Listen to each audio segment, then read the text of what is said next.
and it's in the breaking. We come unbound,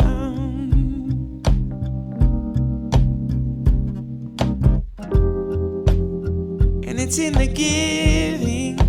We are found, yeah. You could barely change. Welcome to A Medicinal Mind, Wisdom and Well-Being, a podcast dedicated to the telling of authentic stories and the sharing of insightful wisdom, exploring science and spirituality, medicine and Mother Nature. No topic is off limits when it comes to growing our personal understanding and supporting our collective well-being. With your host, Dr. Rob Abbott, a family medicine resident practicing spiritually focused and evolutionarily informed functional medicine, we hope to nourish your being so that you can flourish in whatever the moment has called for you to do. And I know you try.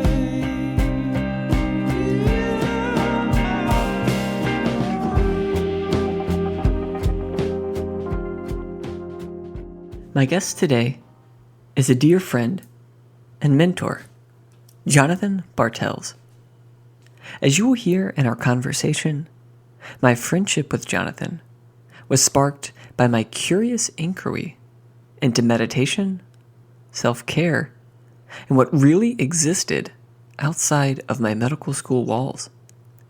What ensued following a single morning of meditation was a relationship built on appreciation, nourishment, and growth. Jonathan has over 31 years of professional experience in the healthcare field. For the past 19 years, he has practiced as a registered nurse, 11 of which were spent working in the University of Virginia Health System's Level 1 Emergency Department. He presently works as a Palliative Care Liaison nurse. Jonathan's educational background includes graduate coursework in Eastern philosophy and Western mysticism at Western Michigan University, a BA in psychology from Canisius College in Buffalo, New York, and a BSN from DeUville College in Buffalo, New York. In 2009, Jonathan started a practice that helped transform how death is approached in healthcare, both nationally and internationally. The practice is now known as the pause.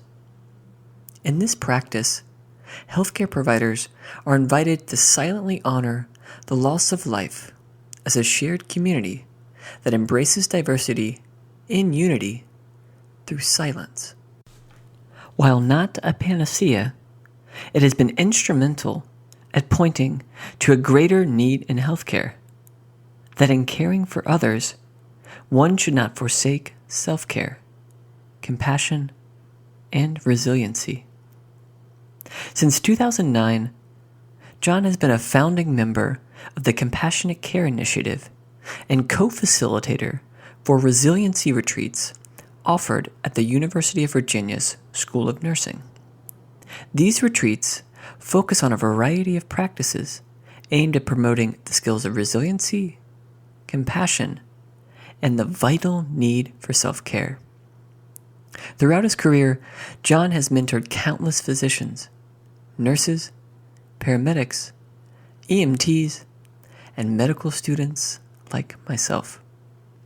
He is a lecturer, educator, and innovator dedicated to improving how healthcare workers and first responders care for their patients and themselves.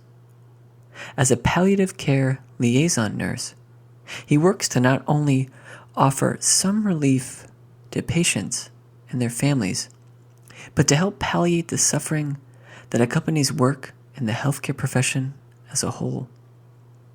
I hope you enjoy this conversation and perhaps begin to see the role spirituality and ritual can play in the way you care for patients and the way you care for yourself.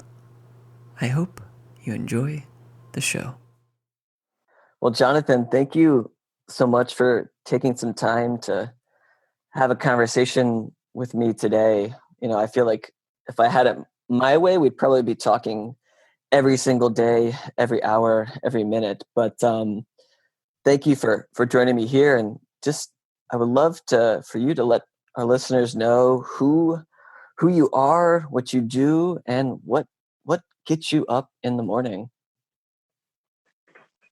So my name is Jonathan Bartels. I'm presently, my new incarnation in healthcare is that I'm a palliative care liaison nurse for the palliative care team at the University of Virginia Medical Center. So that's what I do presently, and in that role, I really help to link the inpatient part of the hospital with palliative care, and I am their eyes, ears, and kind of representative for them to connect. I help educate both nurses and residents in the practice of palliative care, along with medical students and whoever else is interested. So it's kind of a daunting task of really, I do it one person at a time. I don't really think I could bite any more than that off to really assist in any way.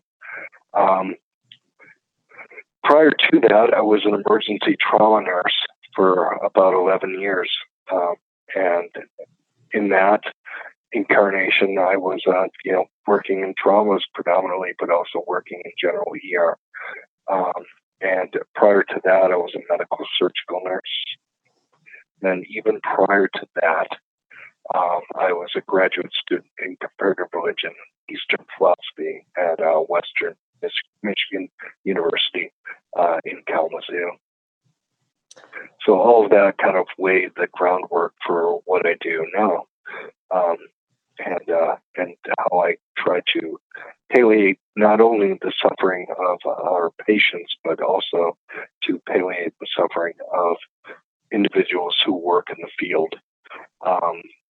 My other incarnation or role is to work with the School of Nursing in their compassionate care initiative, and I help to run retreats along with several other people and introduce the concepts of resiliency and the practice of resiliency in the healthcare field to brand new participants and also people who've been seasoned and worked a long time in the field. Man, your answer just proved to me, I was trying to make a bio and write an introduction for you as part of a wellness fair, a wellness event we're doing in a couple of weeks, which I'm so excited about at UVA. And it was proving to be incredibly difficult. And I think it's because you do so many things and you have nourished so many people.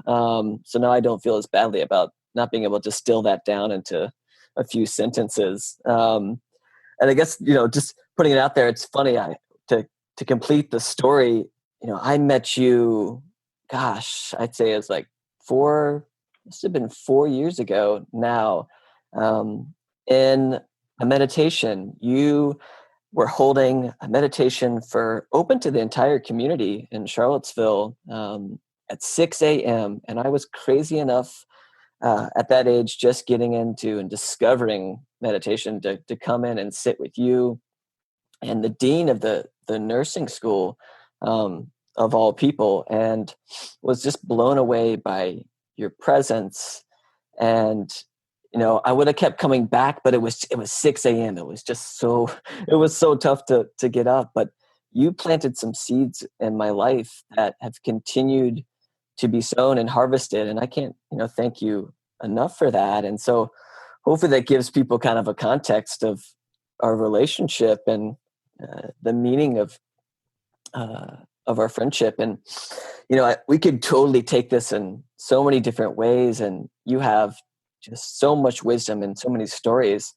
I was kind of curious if you would want to share a bit about your experience in ER and with trauma and how that kind of shaped your transition into what you're doing now.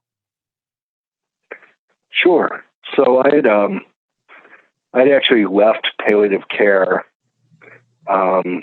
when I went into the ER. I was working as an inpatient palliative care nurse, and that was probably the second or third time in my career where I really kind of felt burned out. I was dealing with close to 300 deaths a year, very intimately, but I had nothing really to cope with at the time other than, sucking it up and moving forward. And so the process and really kind of working through that process wasn't really a concept that I had at the time. So when I left palliative care, I needed to do something different. And someone suggested emergency care. And I said, well, gosh, I'm going from the caboose to the front of the train. I've never wanted to go into an ER situation. That was something that was really not attractive for me as a practitioner. But I said, you know what? You live once, you might as well jump in, both feet in, and see what this is like. And I went into the ER, and I was blown away. It was just an amazing environment to be in, both in challenge and in just seeing. I was working with some of the best of the best, and going into the ER really, one thing I had to do was to pay attention to, who are the best and to emulate them. Because I was a brand new, I was in palliative care, doing my bedside nursing there, and now I'm in the ER doing a completely different world. I likened it often to being, if there were an analogy of being a dishwasher in a really busy restaurant where the dishes just keep coming. In the ER, patients just keep coming. There's no way for you to determine or to, know how many are going to come or when that's going to stop. And I learned to really kind of engage in the chaos, and I learned to surf the waves. I often told new nurses coming in that this is a big pool, and there are giant eddies that spiral through this whole thing. You have to be a strong swimmer to work in the ER. You have to be a strong swimmer to swim in this giant pool, because it is going to be crazy. And so in doing that, I really started to adapt, and adapt to the environment and adapt to the work. But, over time, the attrition of continuing to see patients over and over again, trauma after sick patient after sick patient, dealing with the tragedies that really come in the front door. It's like, the greeting of the hospital is the ER. This is where, hey, welcome to our hospital. Give me your sick and your suffering, and give me the sickest that you got, and come on in. Welcome to our house. But over time, I also realized, we couldn't save everyone. It's not like the movies. It's not like a TV series. It's not like anything that's presented in the media, period. We save a certain percentage of patients. And the ones that we don't save, we just have to let, that's the nature of the game. People are going to live or they're going to die. You can do everything right, absolutely everything right, and that patient will still die. That's where that's where it is. That's how the cookie crumbles. And it's not anything that we can own or anything that we should hold it accountable for if we've done everything correctly. But I also noticed in the practice of doing that, these patients that we lost, that we didn't have any way to care for ourselves in the process. So when patients would die, we would just simply walk away.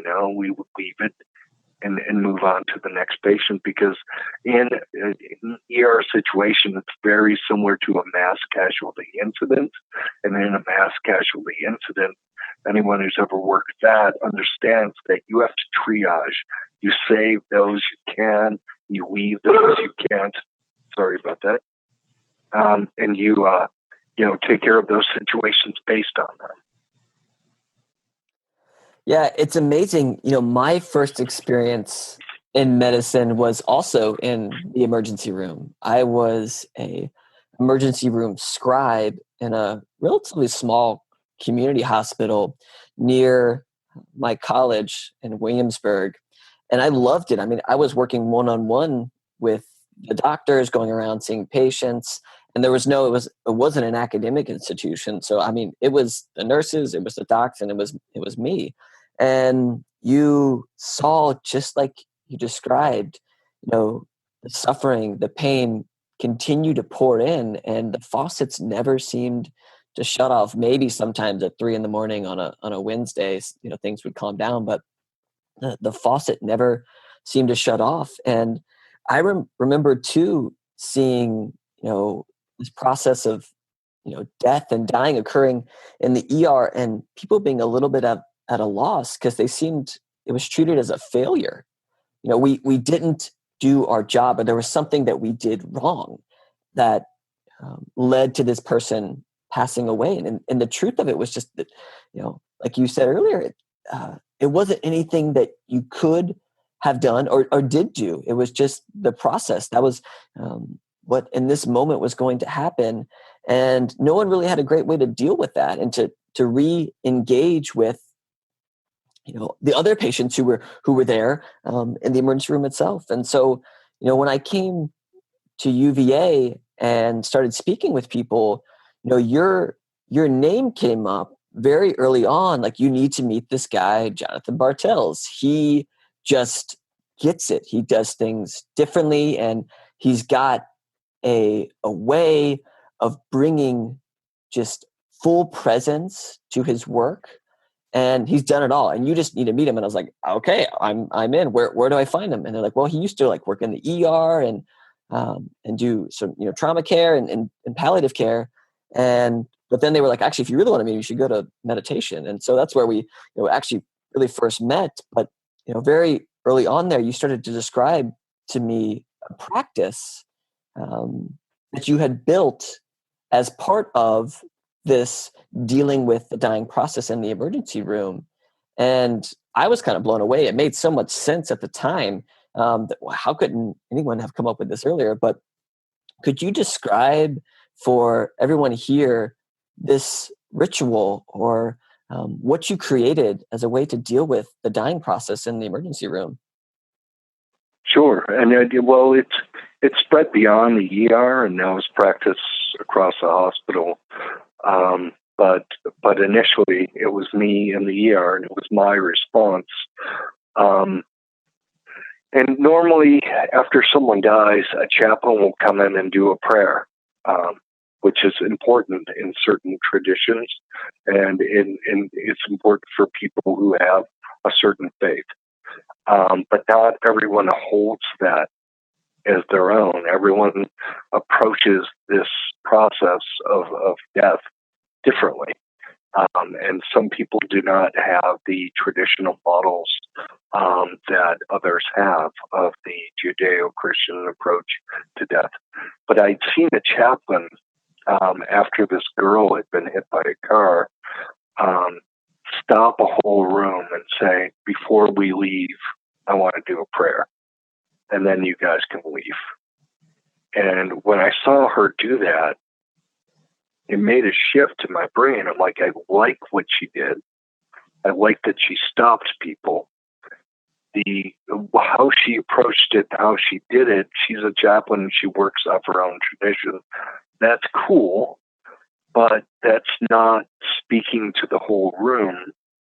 And I decided to really implement something that I now call the pause. And it's a practice that is being utilized across the country in hospitals from Oregon all the way down to Florida, from Maine all the way down to Santa Fe, New Mexico, and everything in between. It's also being practiced in places like South Africa, Australia, Ireland, England, Canada. But this practice was simply for someone to stop, and after that patient dies, instead of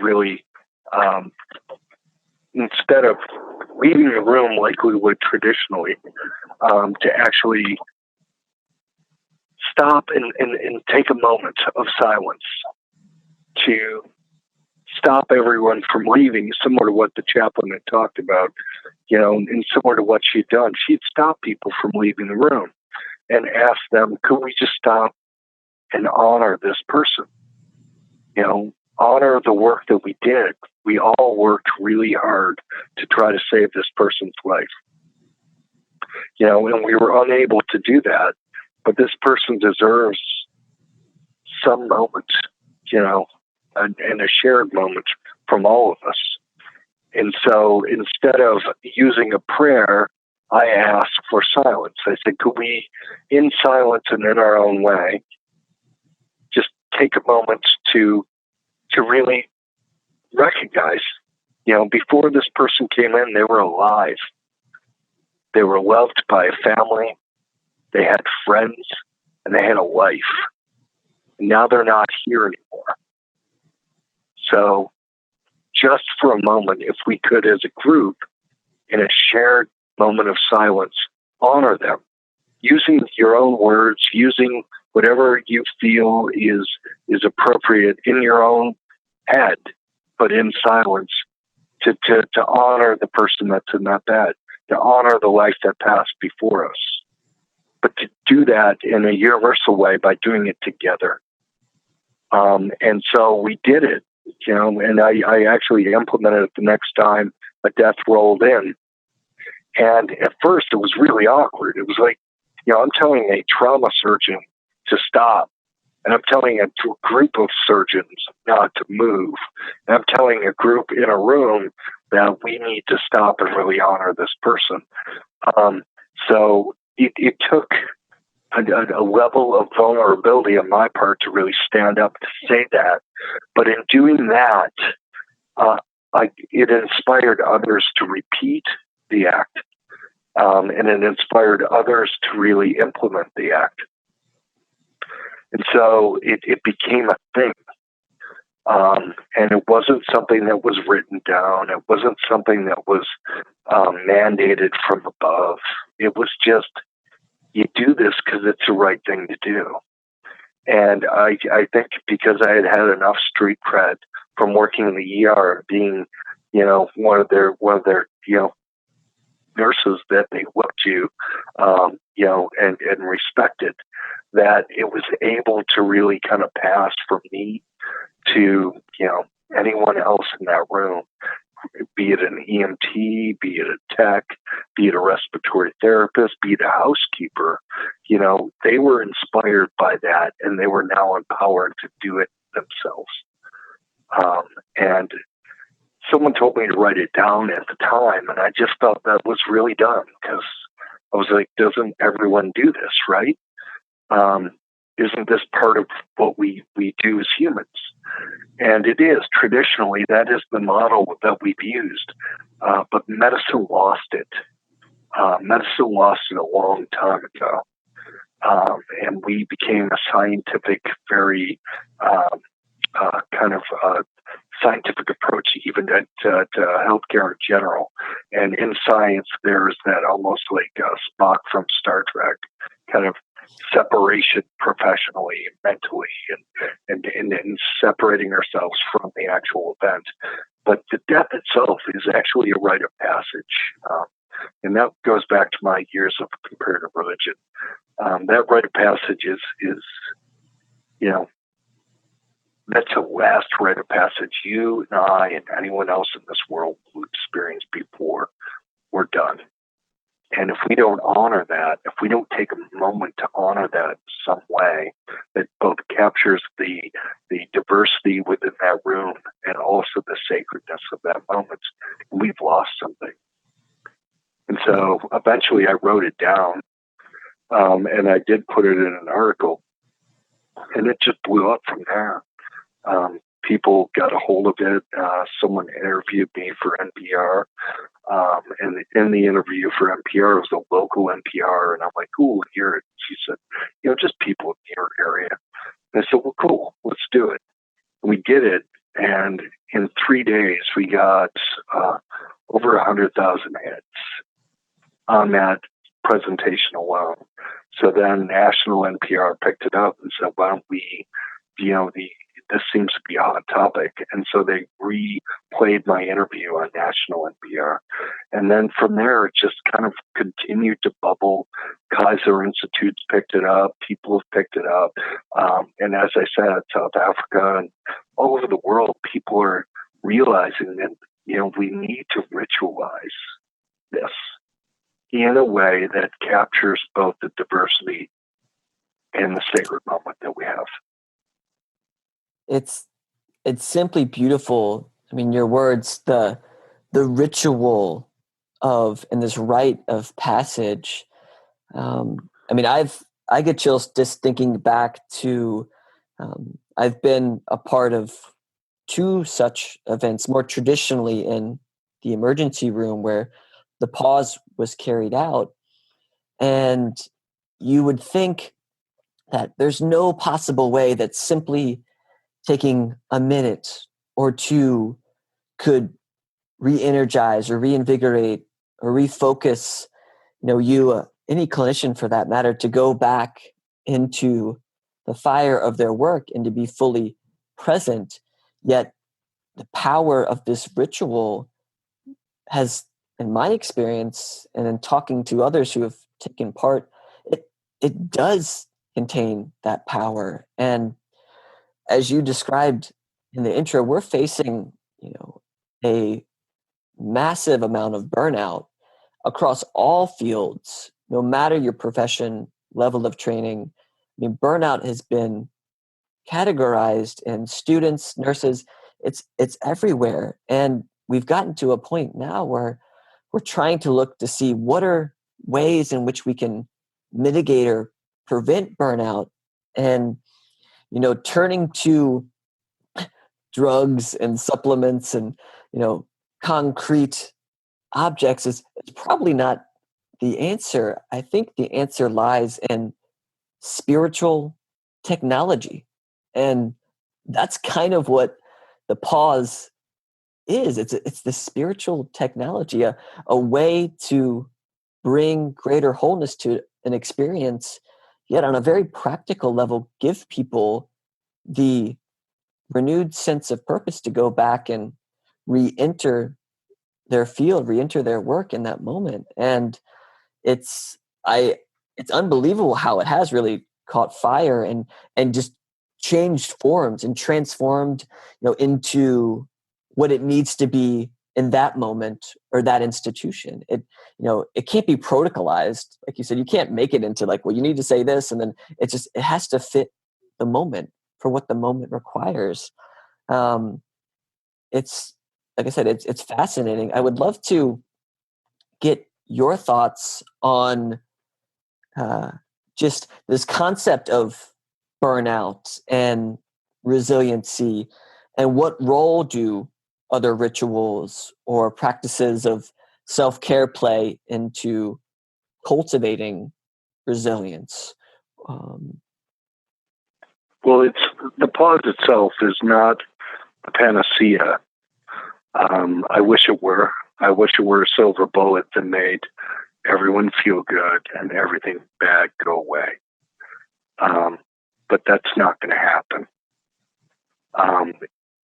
When we work in the medical field, we are going into what I like to refer to the burning building of everyone's life, right? You're not going in on the best day of someone's freaking life. You're going in on the crappiest day of their life. And you are there with them in that process and helping them through whatever that is, whether you are a physician, a nurse, an aide, or even a medical secretary. You're in their lives for that moment when things are pretty crappy.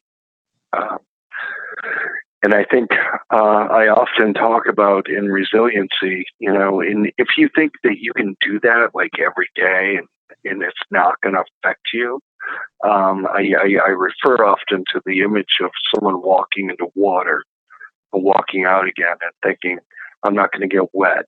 Every time I jump in, I'm going to jump out and I'm not going to get wet. Everyone gets wet.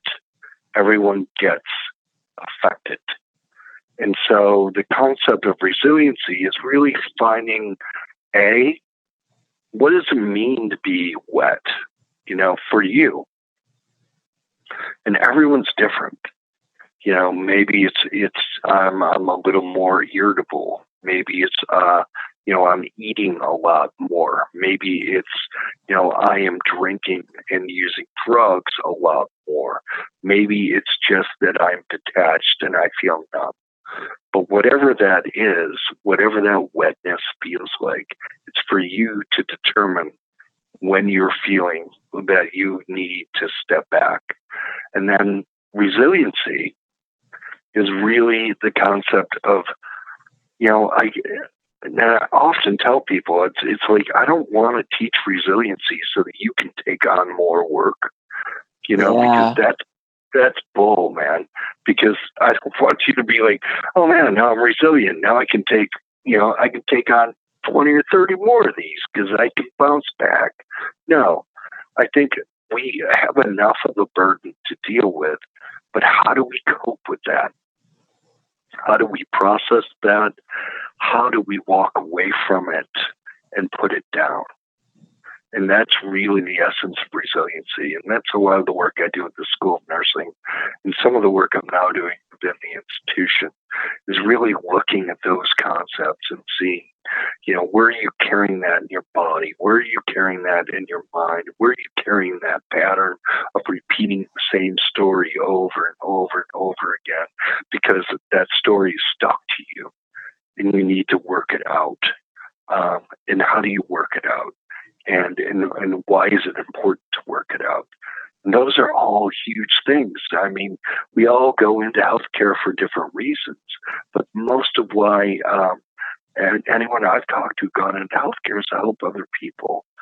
But, if you don't take care of yourself, you can't take care of other people. Yeah. You just alluded to your work in the School of Nursing, and I think it's so funny to me to think, I share with people all the time as I move about our campus and our health system and the variety of people with which, and with which I interact. And they're often surprised that I spend a lot of my time with nurses or with faculty from the School of Nursing or with people outside of the medical profession. And I tell them, I spend time with those that really nourish me. And if I go back to those first sort of few months when I was, actually away from medicine and taking time off from school and finding meditation, spending time with you in your practice, I came to discover there was all of these amazing souls in the School of Nursing who had this idea, this concept of self-care, and more specifically, this initiative called the Compassionate Care Initiative. And I kind of read a little bit about it, but mainly just through discussions with people, got to see the role, the importance of self-care in cultivating resiliency and cultivating a compassionate student and clinician. And I would just love for you to describe a little bit about the vision of the Compassionate Care Initiative, how it was birthed and what its primary goal is as a initiative within the School of Nursing, but also as a greater initiative within a larger health system. So the Compassionate Care Initiative was started by a woman named Maria Tusi Kluge, Her husband's name was John Kluge. At one point in his life, he was one of the top richest men in the world.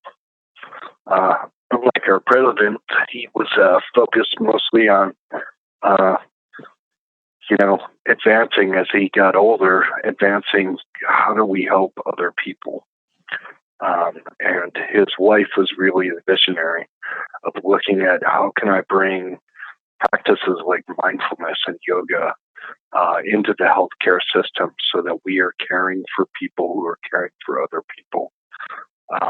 And so it really had the whole concept of the Compassionate Care Initiative was, this woman, Maria Tusi Kluge, was my teacher, and she was a very kind, loving person that kind of brought these practices into the hospital in her own unique way. But it was, they did have mindfulness at UVA, at the University of Virginia at the time, but it wasn't integrated the way this was. This was a practice of just bringing it to the people, and it just kind of offering these practices as a way to help you. And so the beginning phases of this whole concept was really compassion is huge. Compassion is now a buzzword that people use, and I find it annoying, and I also find it heartening and disheartening. But the heartening portion of compassion is that everyone has compassion. We're born with it. We have it as little kids. You look at a 2-year-old, and you look at a 2-year-old when they interact with other 2-year-olds, when they see something bad happen to someone else, you look at their eyes, you see how they well up, you see how they interact, you see how they engage. Somehow, as we grow up into adults, we are either life beats it out of us or lessons beat it out of us, but we forget really what that, coming from a real center of the heart, coming from a real sense of I care. And that's really what I think compassion is about. And when I work with the Compassionate Care Initiative, we're not about teaching compassion, because I don't think you can teach it. I think the way we do it is we take off that dust, take off all that stuff that covered up what you were when you were a little kid. And that was the fact that you care. So it's an unearthing of our own true potential, and the caring is part of that. So the Compassionate Care Initiative is now a movement. It's a grassroots movement we started 8 years ago that's really kind of started to take hold. And now we're getting visitors from across the world to check out our program. But it's really it's a movement towards self-care and compassionate care. Initially, it was a movement towards providing the best end-of-life care we could and self-care. And now it's moved towards self-care and compassion. And those still capture end-of-life issues, and they still capture everything in between. From dealing with psychiatric patients to dealing with people who may not have a terminal illness but are sick and they're just not feeling well. So we really try to hone in to really unearth and allow people to give birth their own ways of approaching other human beings. Wow. It's fascinating to me. You guys have always been so open and welcoming to the community. I say you all, the Compassionate Care Initiative in the School of Nursing. You welcomed me as a medical student with open arms, and I was just seeking a place to meditate and to do it with people who shared the same ideas about self-care and from day one, there was no distinction between nursing and medicine, or nursing student and medical student. It was, please, we want this interprofessional interaction. We need this communication, because guess what? I mean, this is how medicine is practiced. It's with we everyone all as a share. team. Right. We all share the same. We're all lifting the same burden, and we all share that together. And that's really been the approach that we've had, is that shared experience, and also opening up the and ripping down the silos that separated, one group from another group. It's a matter of really seeing it as a shared experience for all of us, and also to help each other out, right?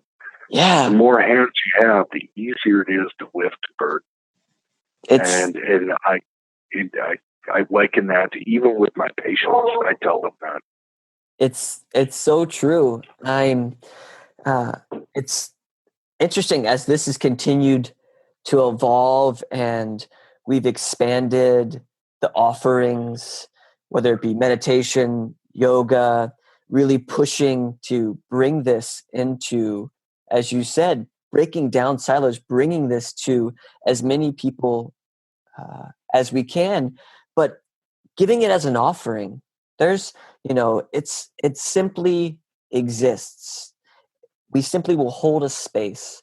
And if you want to take part, we will certainly welcome you. If you want to carry on and take one little seed with you, but go play in your sandbox, that's totally fine. We will continue to hold a space. And it's kind of perfect that we're having, this conversation now, because it comes right off of the heels of a retreat this past weekend with both medical and nursing students. And when I first started in 2013, it wasn't really a thing. I mean, medical students weren't really involved in these retreats. And it's really become this amazing day, or multitude of days, to help restore students in their belief in medicine, and to deal with some of the burnout. And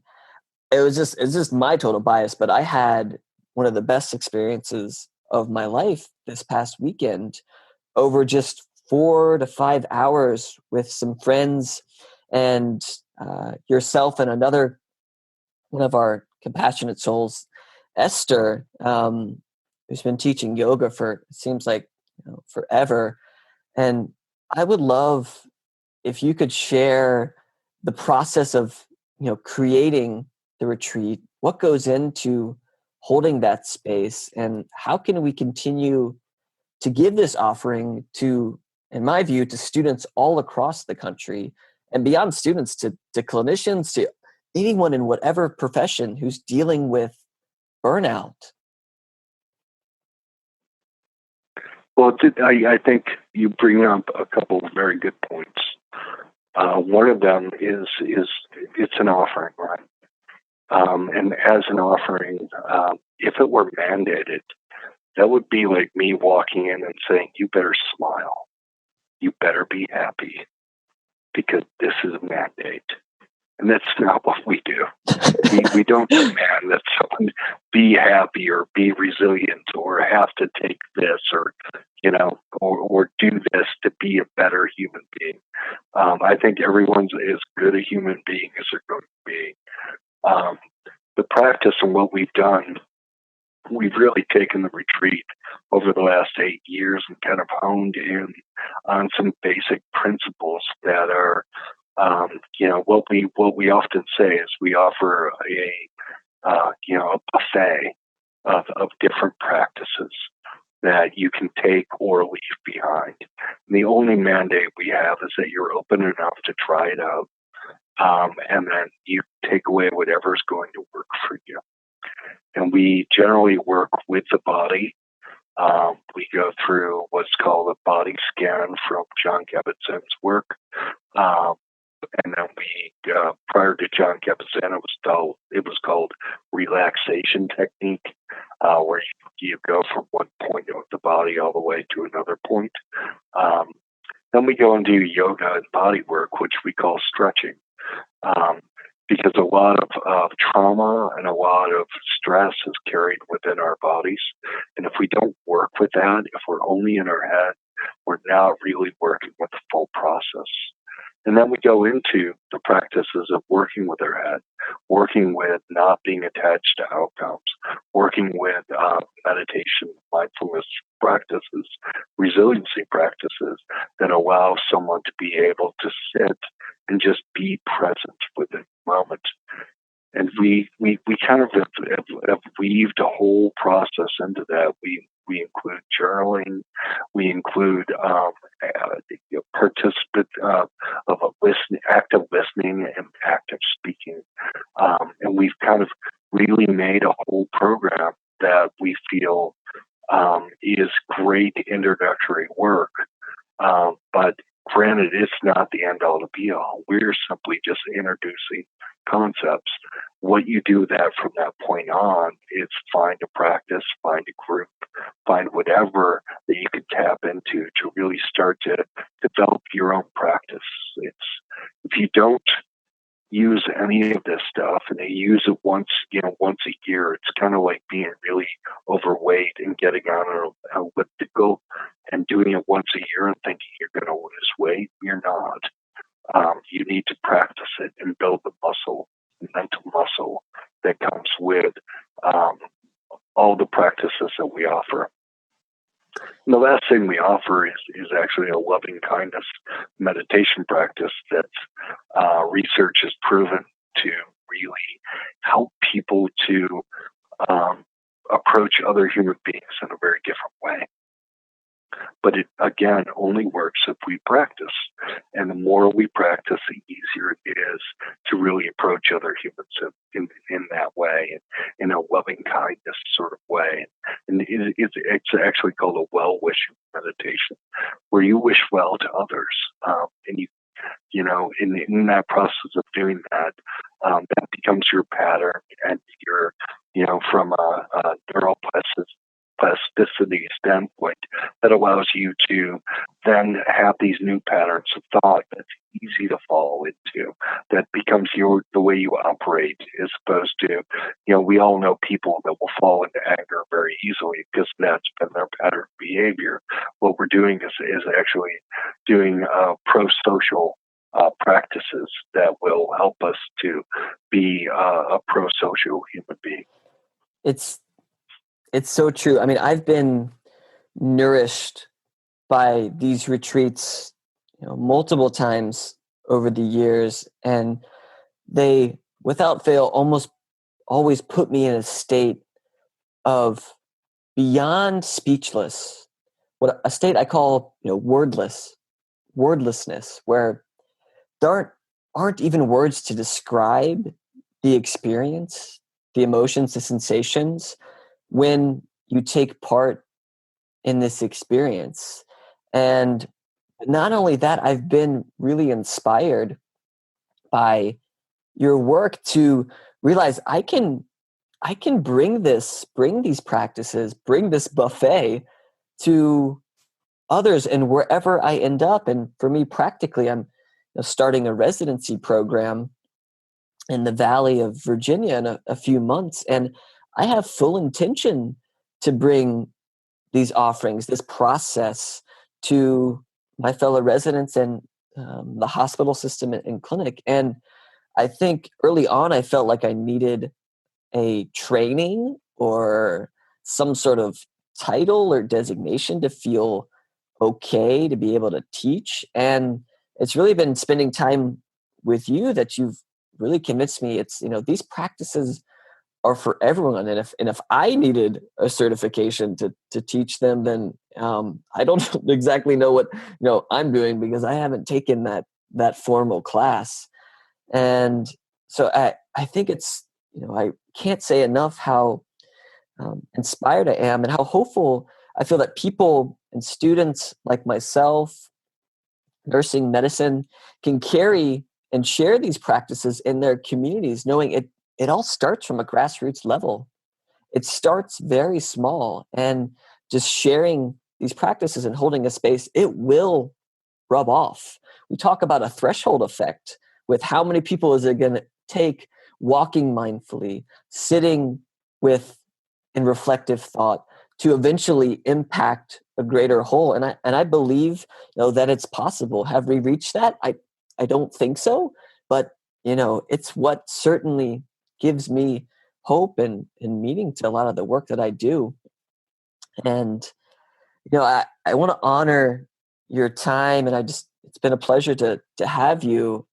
I would love if you would close this conversation with whatever kind of final piece of wisdom, a story, anything that really comes to mind that you think our audience, humanity could grow with and be nourished by.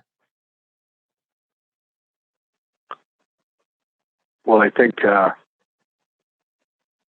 bottom line is we have to be good humans, right? Each and every one of us, as the Dalai Lama says, does not want to suffer. Each and every one of us wants to feel better.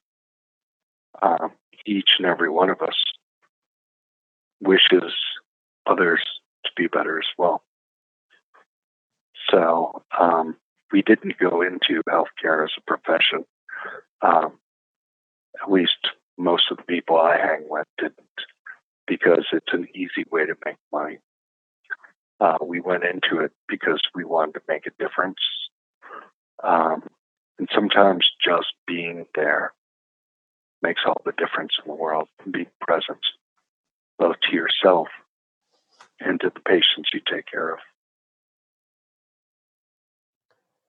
Well, Jonathan, you have been one of the most meaningful presences in my life, and I hope you can live to 150, because I plan on living to be 120, and we can continue to break spiritual bread together. And I guess as a final piece, can you let our audience know how they can reach out to you, how they can connect with you, perhaps learn more about the Compassionate Care and what it is the Compassionate Care Initiative does? Just share with people how to connect with you. Sure. So there's a website called the Compassionate Care Initiative at UVA School of Nursing. That's one site that really it's one of the groups I work with. I also have a website called thepause.me, and that's all one word, thepause.me. And that introduces the practice that I started. And I actually set that website up in such a way that I didn't want any institution to own it. I wanted it to be owned by anyone who wanted to practice it. And there is a way to contact me through that website as well.